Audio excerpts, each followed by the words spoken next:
Hi, thanks for joining me today. This is Holy Week.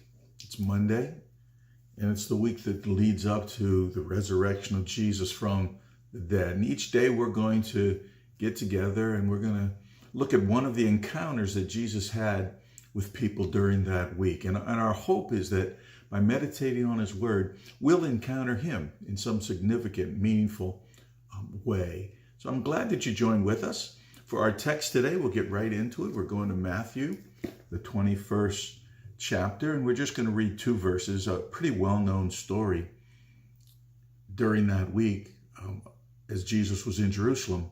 Verse 12 says, "And Jesus entered the temple and drove out all who sold and bought in the temple. He overturned the tables of the money changers and the seats of those who sold pigeons. He said to them, 'It's written, my house shall be called a house of prayer, but you make it into a den of robbers.'" We know this text as the time that Jesus cleared the temple. He had arrived in Jerusalem the day before, Palm Sunday that we just celebrated. It was a time when that impromptu parade as the crowds received Jesus as he rode into Jerusalem. And now it's the next day, and he comes to the temple on Monday, and he's displeased with what he sees.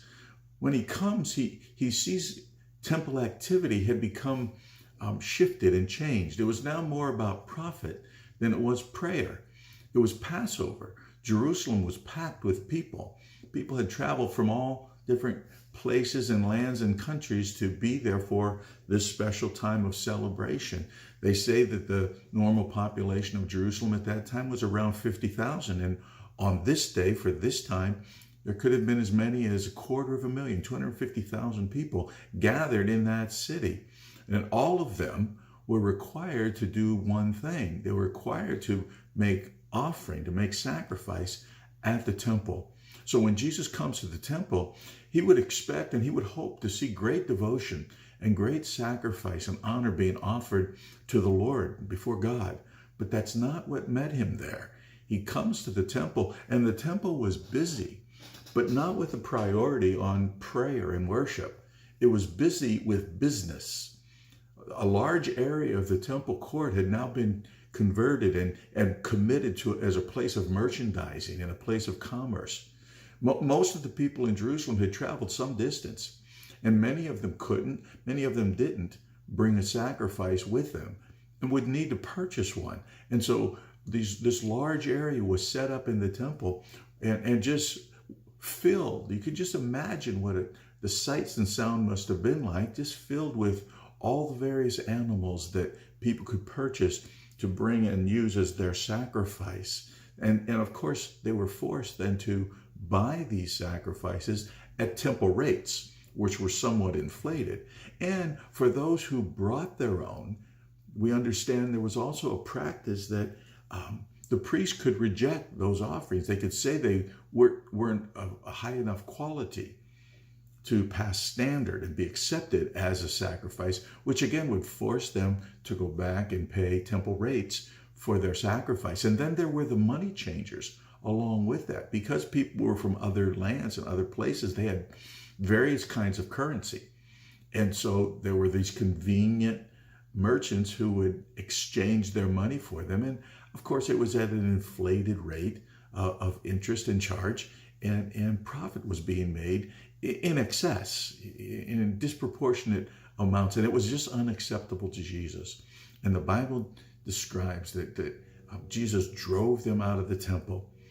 I believe it's the Gospel of John that says he actually made a quick rope, a whip type of thing of rope to drive them out. Turned over tables and turned over chairs. He was so dissatisfied with what worship had become. And he makes that declaration, "My house is to be a house of prayer, and you've made it a den of thieves, a den of robbers." You've made worship profitable at the sacrifice of it being prayerful.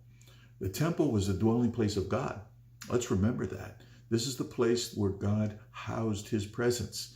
It was the place where there was the Holy of Holies, and within the Holy of Holies was the Ark of the Covenant. And it's there that God said he would place his presence, that he would dwell between the cherubim. And the sacred place of worship had now become a place of convenience and a place of commerce. And Jesus would just have none of it. He has a high expectation on his people. Jesus doesn't get disturbed when the world acts like the world, but he's always disappointed when his people act that way.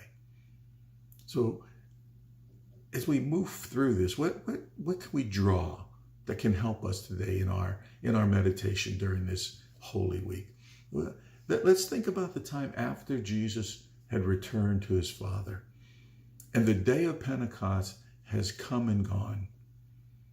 And we find that the Apostle Paul teaches that God's temple has been relocated at the coming of the Holy Spirit. Now, not the physical structure, the temple was still there, but the place that God causes his presence to dwell changed. That location shifted. It's no longer exclusive to the temple in Jerusalem.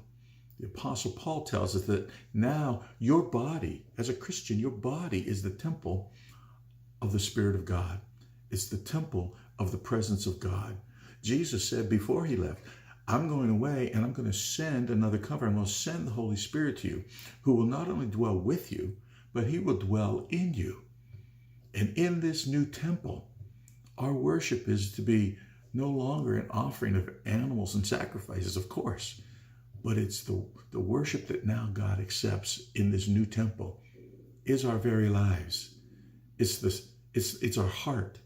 Our whole being is what God now accepts as worship before his holiness. And we always need to be on guard that the worship that takes place in our temple never becomes hindered by other principles or practices or priorities, that a heart of prayer is always in place, is always our highest goal, that our devotion to the Father isn't crowded out by anything else. Let's make this the focus of our meditation for today. Take time in the email blast that you received that had this link. Go back to that and take time to think about, or if you're with other people, even sit and have some conversation about the questions that you'll find there. And then spend some time just thinking and meditating, and spend some time talking to the Lord. Let's make sure that our heart, that our temple is a place that's honoring the Lord. That when Jesus comes and spends time with us, he's pleasured and he's pleased in how he's received and what he sees as he comes to us. God bless you. We'll meet together again tomorrow for Tuesday's meditation.